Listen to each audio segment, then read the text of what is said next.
喺重慶，一個解放軍哨兵遇襲中彈身亡，而佢嘅自動步槍呢就俾人搶走咗。槍擊案呢係發生喺當地公安展開歷嚟最大規模偵破刑事案件嘅行動前夕，市政府高度重視，將案件列為反恐案，要求全力破案。孫少勤報道。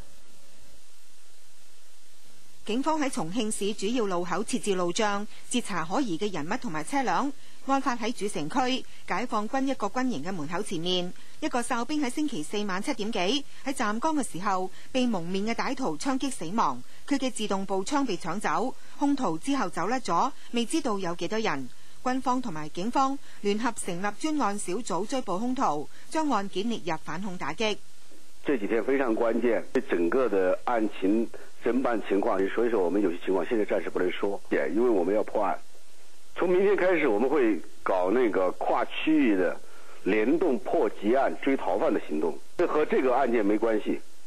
重慶市公安原定喺星期六出動超過1萬人，展開為期半年、歷嚟最大規模嘅偵破刑事案件行動。